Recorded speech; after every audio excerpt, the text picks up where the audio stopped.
As a teacher, sometimes it stings a little to be publicly called out when we're wrong, but I truly believe that the best learners and the best teachers are those that aren't afraid to admit that they are wrong, which I am, a lot, as it turns out. And that is what this video is all about. As we come to the end of the year, rather than doing the traditional year-end wrap-up full of sage advice, I figured a much better take would be making a video about all the times you all pointed out to me how I was wrong this year. Earlier this summer, we released a video that ended up being way more popular than we ever thought it was going to be, that was full of a whole bunch of contrarian advice about weeds. In that video, I talked about how weeds are not actually the enemy like we've been told for most of our gardening careers. They can actually be really good indicators about what's wrong with your soil, and the weeds themselves can actually be the recipe to fix our soil. But I really should have spent a whole lot more time in that video making a very important distinction. There is a huge difference between native weed species and invasive weed species, and they need to be treated completely differently. Invasive weed species are just that. They are invasive. They're not going to follow the same rules or be quite the same indicators or even be the natural fixes for our soil that native weeds actually could be.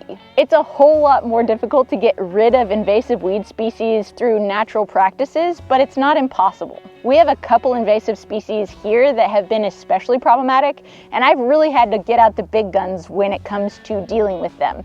And by big guns, I mean sometimes I'll use plastic fabric to squish them and solarize them for a period of time. Or maybe I'll spray them with a salt and vinegar spray and try to nip them in the bud. Sometimes I will have to break my never weed or water your garden again rule and weed or cut off the natural water supply to certain weeds. Or in worst case scenarios, bring in the pigs to do what pigs do best. And that's actually what we did in the forest behind our house, which is we used the pigs to uproot the invasives in a much less destructive way than big equipment or chemicals would have. In that same video, I said that wood sorrel was a great nitrogen fixer in our garden, and I was, as it turns out, sorely misinformed. Wood sorrel, though it is delicious and edible, is not actually a nitrogen fixer at all. It looks like clover, but it doesn't act like clover. Also in that video, I called a plant the wrong thing and showed the wrong thing on screen, and a bunch of people pointed that out. This ragweed. Pigweed and ragweed are not the same thing. Thank you for catching that. In our Fixing Your Soil the Lazy Way video, I talk about stealing things from the forest. That comes with the caveat that some places it's illegal to steal things from the forest. So check your local laws, check your local stuff. I get to steal from my forest because it's part of my property and I'm not actually stealing, I'm improving. At the end of this growing season, we made a video called Why I Hate Cover Crops, and the comment section in that video went wild with people staunchly defending why cover crops are really important. And here's the thing, if it works for you, it works. In that video, I was talking about why cover crops don't work for me in this application here.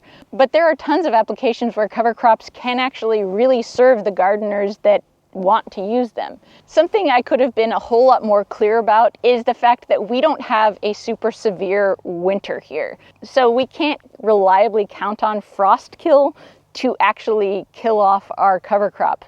Come spring here, even if we have had a couple hard frosts, it's very likely for our cover crop to pop back up in full vigor and actually then become a huge problem to kill off. But if you're somewhere like Montana, where it does actually get really cold all winter long and has snow, and you can afford the gardening space to plant your cover crop and get it well established before the end of the season, go for it. More fertility in your soil is never going to hurt. A really great resource for learning more about cover crops, if you are interested in using them, is No-Till Growers. That is one of my favorite YouTube channels, and every single video they put out is full of really, really good, solid gardening advice. Also, Jesse's book is incredible, and it is worth absolutely every penny I paid. In 2020, when we couldn't leave the house and I was really struggling with some stuff I needed to talk to someone else about, I found BetterHelp, the sponsor of today's video, and BetterHelp over the last several years has been a very consistent support system for me in not just finding, but also regularly meeting with a really good therapist. BetterHelp initially helped me to overcome a whole lot of the obstacles I'd formerly faced when looking for a good therapist, like making a whole bunch of phone calls, getting referrals, traveling to and from their offices, finding out who's available when, figuring out insurance stuff. Instead, all I had to do was fill out a quick survey online, and BetterHelp quickly matched me with a therapist. If you don't get along with the first therapist they match you with, they make it super easy to switch. Not just your therapist, but your appointments. They offer group therapy sessions and all kinds of other things along with your subscription. Please do not continue to struggle alone. If you need to talk, check out BetterHelp. And if you use the code AnnofAllTrades at checkout, you'll get 10% off of your first month of therapy. In a lot of my gardening videos, you'll hear me talking about how in a lazy gardening system, you don't need to rotate your crops. This is year 4 of growing Chinese long beans, other bean varieties, and peas all in the same spots over and over and over again without having to rotate. And that is true, but I was probably missing a little bit of context that might be pretty important, so let's clarify. If you've been using conventional gardening techniques in your garden for years, if you already have an established garden, or if you're just getting started gardening now, saying that you will never have to rotate your crops again might be bad advice, because the key to being able to never rotate our crops again starts with having really, really healthy soil. And all of these lazy gardening techniques will definitely help you build your soil over time, but I really also want to be careful to tell you things that are definitely true. Tomatoes, peppers, potatoes, beans, all of those things that we're told never to plant in the same place twice are definitely more prone to blight and diseases and pests that will live in the soil, but that is significantly less important if your soil is healthy, because healthy soil will create plants that are more resilient and more resistant to damage by pests and disease. Yes, you can still rotate those things if you want to, even if you do lazy gardening and even if your soil is super healthy. But if you're able to build your soil up to a point where it's able to actually support your plants the way that they need, you don't have to do that stuff anymore. In the video, Water Your Garden the Lazy Way, I talked about how ultimately our goal is to get to where we really don't ever have to water our gardens. But in that video, I recommended that if you do have to use city water, it might actually help to fill up a couple buckets the night before with city water and let them sit overnight so that those chemicals would dissipate. I think I also mentioned that you can add vitamin C or ascorbic acid to that water to help those chemicals dissipate faster and easier. And a bunch of people commented on that video that I was not correct in saying that. So of course, I dug a little deeper to figure out what they were talking about. And sure enough, as it turns out, a lot of cities use a different chemical to treat their water than ours does. And some of those chemicals do not dissipate overnight, do not dissipate when adding ascorbic acid. And so the best way that you can figure out whether your city does that or not and what you can do about it is to call your local water district and say, hey, what do you guys use to treat your water? And is there anything I can add to it to help dissipate those chemicals? Earlier this year, you saw me planting hops, mint, oregano, and strawberries, all plants that tend to creep around the edges of my garden for a couple different reasons. One, because all of those plants are really low maintenance plants that tend to spread really quickly, and in areas where things like Bermuda grass are coming in from the outside and I don't want them to, I want to create as much competition for sunlight, for nutrients, and everything else that plants need to survive as I possibly can, and also get something that I actually want from that. Because otherwise I could just let the weeds run amok and who cares? It's a lazy garden. However, I think that doing that might have been a little bit of a bad example for some of my younger gardeners. Mint, oregano, and hops especially can become invasive even if we planted them on purpose in a real hurry. Usually I would recommend that you plant all three of those things in a container so that they don't spread, because they're gonna. In the Start a Lazy Garden from Scratch video, you see me planting wine cap mushrooms in my new garden bed. And I think I should have been clearer in that video about why I was planting wine cap mushrooms specifically, because I got so many questions from folks asking if they could just plant any kind of mushrooms in their garden, and so let's just talk about that for a second. There are only a couple of mushrooms that you can plant in your garden if you actually expect to be able to get mushrooms that you can eat from your garden. And I really recommend using wine cap mushrooms, especially if you've never grown any other kinds of mushrooms before, because wine cap mycelium is a whole lot more aggressive than, say, morel mycelium. And in that, The wine caps are a whole lot harder to screw up than some of the more sensitive, less aggressive mushrooms like morels. Plus, wine cap mushrooms are a whole lot more easy to identify and differentiate between potentially poisonous mushrooms than a whole lot of other things that might pop up in your garden. So if you do actually want to eat the mushrooms that grow in your garden pathways and help retain moisture in your soil, in your garden beds, then wine caps are a really good option. Plus they taste good, and a lot of edible mushrooms don't. Last spring I had my arborist friend Daniel come and reteach me how to prune my fruit trees. Because our pruning video went kind of viral, a lot of people who have never seen my videos before felt the need to pipe in the comment section, which I totally love because that provides so many opportunities to potentially learn new things. But one of the things that I saw so many times in the comment section that was interesting and kind of correct, but probably needs further explanation here, is that fruit trees should actually be pruned differently than what we were showing. And that information is basically up to personal interpretation. And the correctness of people telling us that we should have pruned our tree into a vase shape instead of using a central leader like we talked about in that video kind of depends on what you actually want out of your fruit trees. In our pruning videos, Daniel teaches us how to prune for the longevity and health of the tree, with fruit production kind of being secondary to how healthy and how long that tree will actually live. And for those of us that care about investing in our trees and in our properties on the long term, I think that that's probably advice that will serve us a little bit more than just pruning for absolute maximum production all the time, and who cares if it snows and your tree splits and dies as a result. If you were to only read the comments section from the Get Rid of Pests the Lazy Way video, you would probably think that that video was absolutely riddled with misinformation, which I did definitely say a few things that were abjectly wrong in that video, but a whole lot more things just need to be talked about to give them a little more context. Let's talk about that. In that video, I mentioned that roly-polies, those little potato-shaped bugs that tend to be everywhere in our garden, don't actually eat our plants. A lot of commenters were happy to tell me that I was completely wrong. Roly-polies do actually eat our plants. And so, of course, I looked further into it. And here's the thing, those commenters were both right and wrong. Roly-polies will, to the commenter's credit, absolutely eat your plants. But if, and only if, you don't have enough decaying matter for the roly-polies to eat first, because that decaying organic matter is actually their favorite food.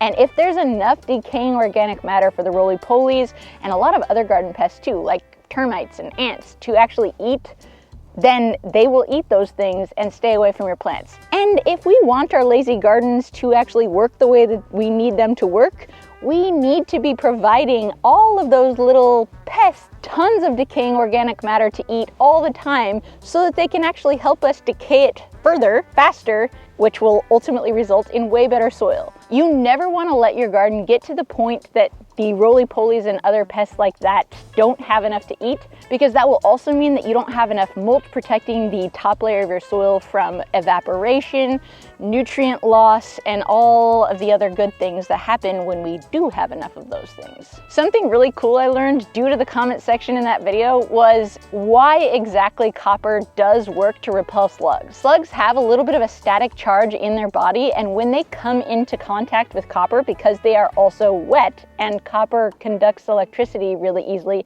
it shocks them. So they don't want to crawl over it, which is why it's a great thing to lay in and around our gardens to protect our plants, especially if we live in an area where there's tons of slugs.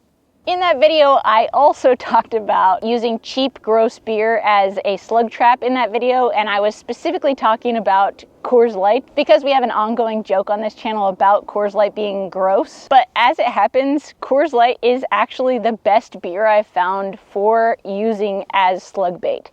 There's a couple reasons for this, but beer in general will work as slug bait, probably not as well as some other things, but you can also make your own homemade slug bait that does the same thing as beer, because it's basically the same thing, by mixing yeast, water, sugar, and salt. The yeast and sugar help draw the slugs in, and then the salt kills them. In that video, I also talked about swatting at carpenter bees with my electric fly swatter, and that whole scene was missing some really important context that got edited out. Carpenter bees, to many of the commenters' credit, are great pollinators in the garden and definitely should not be targeted or killed. We have had an ongoing issue with a carpenter bee infestation in our home that has caused tens of thousands of dollars of damage and is a real pain. So yes, I'm constantly dealing with trying to get rid of them because they are such a huge population and we need to deal with it somehow. But that's not the case for everyone. So take that sarcastic comment with the sarcasm it was intended. In that video, there was also a couple B-roll incidents where Farmer Adam got pictures of things mixed up, and we'll forgive him that every single time because he's not a farmer and he's doing a really good job making really great videos. This picture is of a lady beetle, which is not at all the same thing as a ladybug. Ladybugs are fantastic for our garden. They eat aphids. We want them all day long. Lady beetles are an invasive species from Asia, and they are absolute turds we do not want in our garden, or anywhere else for that matter. In one of our videos, I talked about how I had just trapped my native honeybees. And that was a major misspeak that the commenters in that video were happy to point out over and over and over again. Honeybees are not native to North America. The commenters in that video were 100% correct, and what I said was not correct in that way.